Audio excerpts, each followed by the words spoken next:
Hi all, ಎಲ್ಲರೂ ಹೇಗಿದ್ದೀರಾ? I hope ನೀವೆಲ್ಲರೂ ಚೆನ್ನಾಗಿದ್ದೀರಾ ಅಂತ ಅನ್ಕೊಂತೀನಿ. ಹಾಗೆ ಎಲ್ಲರಿಗೂ ಯುಗಾದಿ ಹಬ್ಬದ ಹಾರ್ದಿಕ ಶುಭಾಶಯಗಳು. ನಾನಿವತ್ತು ನಿಮ್ಮ ಜೊತೆ ಯುಗಾದಿ ಹಬ್ಬದ ದಿನದ ವ್ಲಾಗ್ನ ಶೇರ್ ಮಾಡ್ಕೊಳ್ತಾ ಇದ್ದೀನಿ. ನಾನಿವತ್ತು ಕೆಲವೊಂದಷ್ಟು ಐಟಮ್ಸ್ನ ಮಾಡ್ಕೊಂಡಿದ್ದೀನಿ. ಜಾಸ್ತಿ ವೆರೈಟೀಸ್ ಏನು ಮಾಡ್ಕೊಂಡಿಲ್ಲ. ಪಾಯಸ ಹಾಗೆ ಒಬ್ಬಟ್ಟನ್ನು ಕೂಡ ಮಾಡ್ಕೊಂಡಿದ್ದೀನಿ.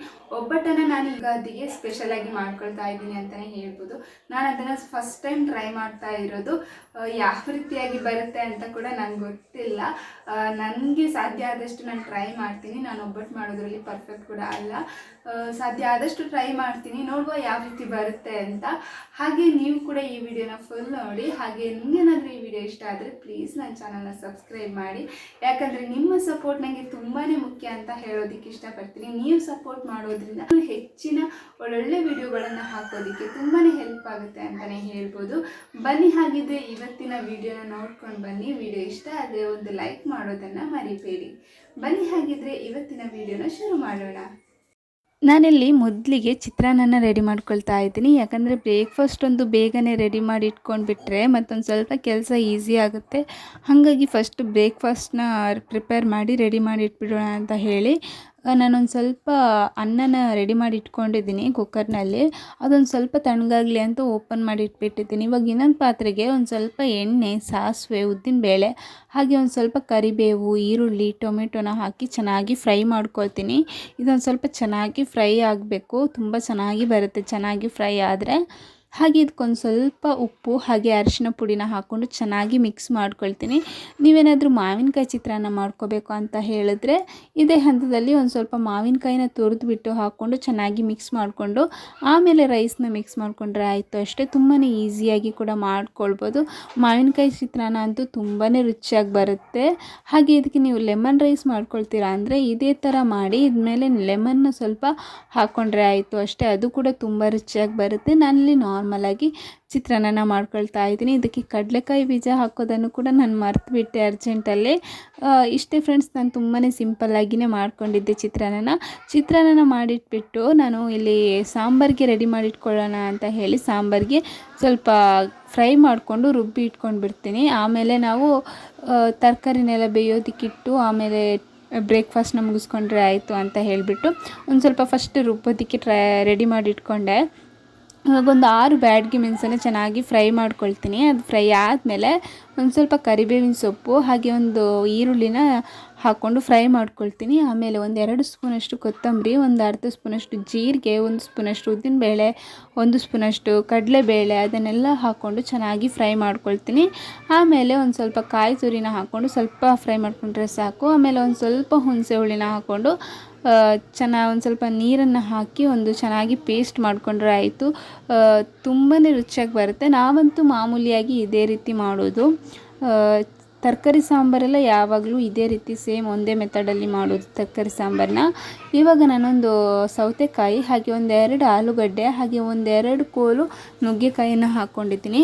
ಹಾಗೆ ಒಂದು ಸ್ವಲ್ಪ ತೊಗರಿಬೇಳೆನ ಹಾಕ್ಕೊಂಡು ತರಕಾರಿನೆಲ್ಲ ಬೇಯೋದಕ್ಕಿಟ್ಟು ನಾನು ಟಿಫನ್ನ ಮುಗಿಸ್ಕೊಳ್ಳೋಣ ಅಂತ ಹೇಳಿ ಮುಗಿಸ್ಕೊಳ್ತಾ ಇದ್ದೀನಿ.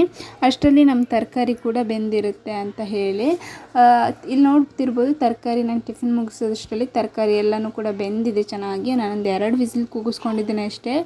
ಕುಕ್ಕರ್ನಲ್ಲಿ ಬೇಯಿಸ್ಕೊಂಡ್ರೆ ಬೇಗನೆ ಸಾಫ್ಟ್ ಆಗಿಬಿಡುತ್ತೆ, ಜಾಸ್ತಿ ಕೂಗಿಸ್ಕೋಬಾರ್ದು. ಹಾಗೆ ಪಾತ್ರೆಯಲ್ಲೇ ಬೇಯಿಸ್ಕೊಂಡ್ರೆ ಚೆನ್ನಾಗಿರುತ್ತೆ. ಕುಕ್ಕರ್ನಲ್ಲಿ ಬೇಗನೆ ಸಾಫ್ಟ್ ಆಗಿಬಿಡುತ್ತೆ ಅಂತಲೇ ಹೇಳ್ಬೋದು. ಹಾಗೆ ನಾನು ಬೀನ್ಸ್ ಮತ್ತು ತೊಂಡೆಕಾಯಿನ ಇನ್ನೊಂದು ಸೈಡಲ್ಲಿ ಕಟ್ ಮಾಡಿಬಿಟ್ಟು ಬೇಯೋದಕ್ಕೆ ಇಟ್ಟಿದ್ದೀನಿ. ಹಾಗೆ ಇದಕ್ಕೆ ಫೈನಲಾಗಿ ಒಗ್ಗರಣೆನ ಕೊಟ್ಕೊಳ್ತಿದ್ದೀನಿ ಅಷ್ಟೇ. ನಾನೇನು ಸಿಂಪಲ್ಲಾಗಿಯೇ ಮಾಡ್ತಾಯಿದ್ದೀನಿ, ಜಾಸ್ತಿ ಏನು ವೆರೈಟಿ ಮಾಡ್ಕೊಂಡಿಲ್ಲ.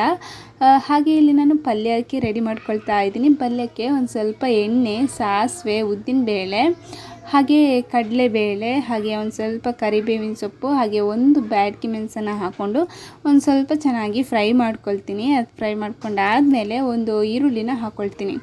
ಅದನ್ನು ಅಷ್ಟೇ ಚೆನ್ನಾಗಿ ಫ್ರೈ ಆದಮೇಲೆ ನಾನು ಒಂದು ಸ್ವಲ್ಪ ಉಪ್ಪು, ಅರಿಶಿನ ಪುಡಿ, ಹಾಗೆ 1 ಸ್ಪೂನಷ್ಟು ಮೆಣಸಿನ ಪುಡಿನ ಹಾಕ್ಕೊಳ್ತೀನಿ. ನಿಮಗೆ ಖಾರ ಜಾಸ್ತಿ ಬೇಕಂತ ಆದರೆ ಜಾಸ್ತಿ ಮೆಣಸಿನ ಪುಡಿ ಕೂಡ ಹಾಕ್ಕೊಳ್ಬೋದು, ಅಥವಾ ನೀವು ಗ್ರೈಂಡ್ ಮಾಡಿ ಕೂಡ ಹಾಕ್ಕೊಳ್ಬೋದು, ಅದು ಕೂಡ ಚೆನ್ನಾಗಿರುತ್ತೆ. ನಾನಿವತ್ತು ಸಿಂಪಲ್ಲಾಗಿಯೇ ಮಾಡ್ಕೊಳ್ತಾ ಇದ್ದೀನಿ. 1 ಸ್ಪೂನಷ್ಟು ಖಾರದ ಪುಡಿ ಮಾತ್ರ ಹಾಕ್ಕೊಂಡೆ. ಪಲ್ಯ ಅಂತೂ ತುಂಬಾ ಚೆನ್ನಾಗಿ ಬರುತ್ತೆ, ಟೇಸ್ಟಿಯಾಗಿ ಬರುತ್ತೆ, ಹಾಗೆ ತುಂಬ ಟೈಮ್ ತುಂಬಾ ಬೇಗ ಆಗುತ್ತೆ ಅಂತಲೇ ಹೇಳ್ಬೋದು. ಹಾಗೆ ಒಂದು ಸ್ವಲ್ಪ ಕಾಯಿ ತುರಿನ ಹಾಕ್ಕೊಂಡು ಚೆನ್ನಾಗಿ ಮಿಕ್ಸ್ ಮಾಡ್ಕೊಳ್ತೀನಿ. ಚೆನ್ನಾಗಿ ಮಿಕ್ಸ್ ಮಾಡ್ಕೊಂಡಾದಮೇಲೆ ನಾನು ಬೇಯಿಸ್ಕೊಂಡಿರುವಂತಹ ಬೀನ್ಸ್ ಮತ್ತು ತೊಂಡೆಕಾಯಿನ ಹಾಕ್ಕೊಂಡು ಚೆನ್ನಾಗಿ ಮಿಕ್ಸ್ ಮಾಡಿಕೊಂಡ್ರೆ ನಮ್ಮ ಪಲ್ಯ ರೆಡಿನೇ ಆಗೋಗಿಬಿಡುತ್ತೆ.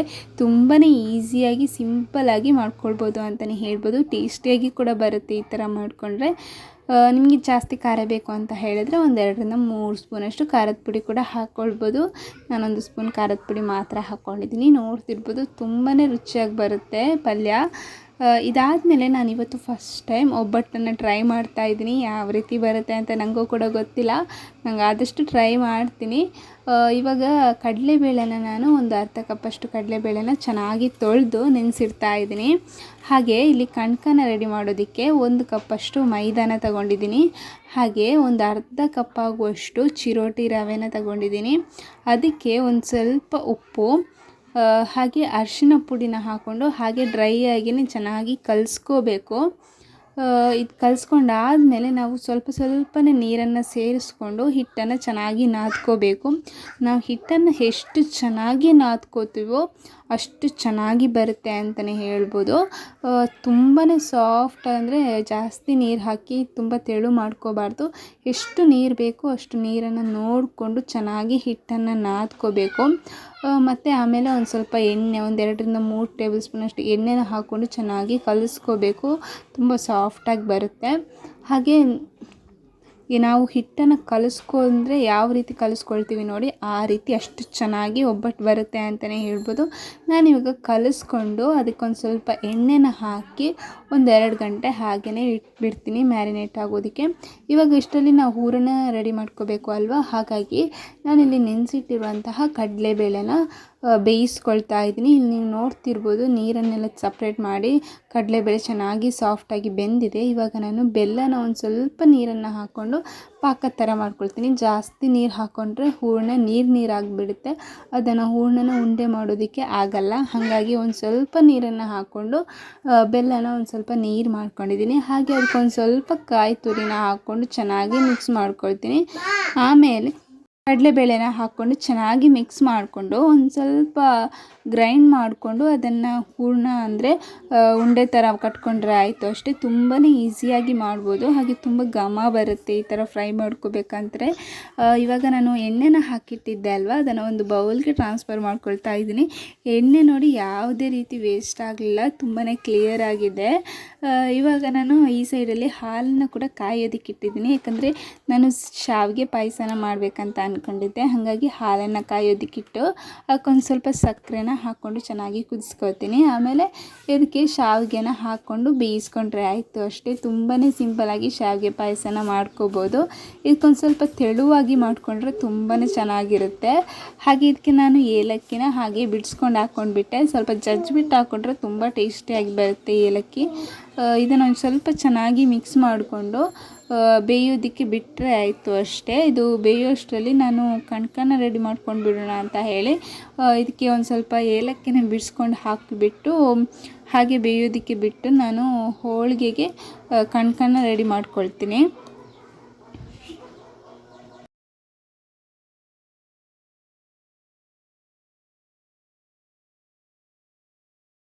ಇಲ್ಲಿ ಹೂರಣನ ರೆಡಿ ಮಾಡ್ಕೊಳ್ತಾ ಇದ್ದೀನಿ. ಇದನ್ನು ಒಂದು ಸ್ವಲ್ಪ ಗ್ರೈಂಡ್ ಮಾಡಿಕೊಂಡು ಉಂಡೆ ಕಟ್ಕೊಂಡ್ರೆ ಆಯಿತು ಅಷ್ಟೇ. ಇದನ್ನು ಒಂದು ಸ್ವಲ್ಪ ನೈಸಾಗಿ ರುಬ್ಕೊಂಡ್ರೆ ಚೆನ್ನಾಗಿರುತ್ತೆ.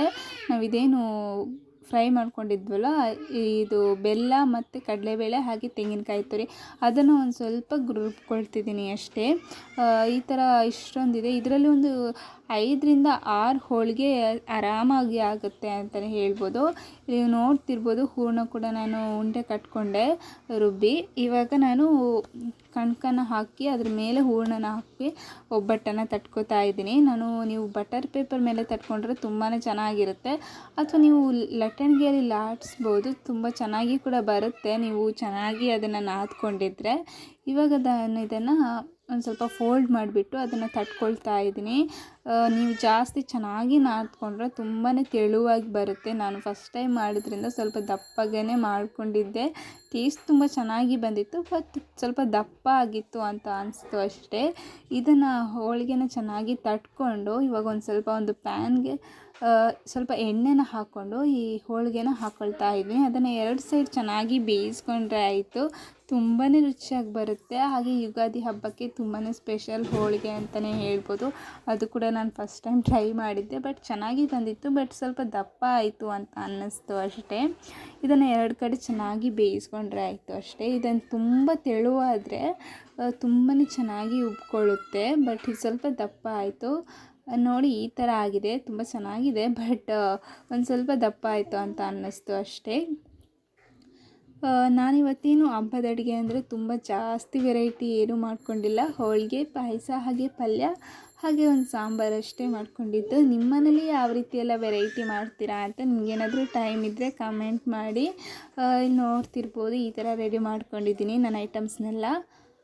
ಸಾಂಬಾರು ಅಷ್ಟೇ ತುಂಬಾ ರುಚಿಯಾಗಿ ಬರುತ್ತೆ. ನಾವು ಹಬ್ಬದ ದಿನಗಳಲ್ಲಿ ಸಾಂಬಾರು ಯಾವ ರೀತಿ ಮಾಡಿಕೊಂಡ್ರೂ ತುಂಬಾ ರುಚಿಯಾಗಿ ಬರುತ್ತೆ. ನೋಡ್ತಿರ್ಬೋದು ನಮ್ಮ ಮನೆ ಊಟ, ಹಬ್ಬದ ಊಟ ಇದಾಗಿತ್ತು. ನಿಮ್ಮೆಲ್ರಿಗೂ ಈ ವಿಡಿಯೋ ಇಷ್ಟ ಆಗ್ಬೋದು ಅಂತ ಅಂದ್ಕೊತೀನಿ. ನೋಡ್ಕೊಂಡು ಬಂದ್ರಲ್ವಾ ಫ್ರೆಂಡ್ಸ್, ನಾನು ಯಾವ ರೀತಿ ಕಡಲೆಬೇಳೆ ಒಬ್ಬಟ್ಟನ್ನು ಮಾಡಿಕೊಂಡೆ ಅಂತ. ಐ ಹೋಪ್ ನಿಮ್ಮೆಲ್ರಿಗೂ ಈ ವಿಡಿಯೋ ಇಷ್ಟ ಆಗ್ಬೋದು ಅಂತ ಅಂದ್ಕೊತೀನಿ. ಹಾಗೆ ನಿಮ್ಮ ಮನೇಲಿ ಈ ಯುಗಾದಿಗೆ ಯಾವುದು ಇಲ್ಲ ಸ್ಪೆಷಲ್ನ ಮಾಡಿದ್ರಿ ಅಂತ ಕಾಮೆಂಟ್ ಬಾಕ್ಸಲ್ಲಿ ಹಾಕಿ. ಹಾಗೆ ನಿಮಗೇನಾದರೂ ಈ ವಿಡಿಯೋ ಇಷ್ಟ ಆದರೆ ತಪ್ಪದೆ ನನ್ನ ಚಾನಲ್ನ ಸಬ್ಸ್ಕ್ರೈಬ್ ಮಾಡಿ, ಹಾಗೆ ಪಕ್ಕದಲ್ಲಿ ಕಾಣುವಂತಹ ಬೆಲ್ಲೈಕನನ್ನು ಕ್ಲಿಕ್ ಮಾಡಿ. ಯಾಕಂದರೆ ನಾನು ಮಾಡೋ ಪ್ರತಿ ವಿಡಿಯೋ ನೋಟಿಫಿಕೇಷನ್ ನಿಮ್ಮವರೆಗೂ ಬರುತ್ತೆ. Okay, thank you for watching. ಮತ್ತೊಂದು ಹೊಸ ವಿಡಿಯೋದೊಂದಿಗೆ ಮತ್ತೆ ಸಿಗ್ತೀನಿ. ಅಲ್ಲಿವರೆಗೂ ಟೇಕ್ ಕೇರ್, ಬಾಯ್ ಬಾಯ್.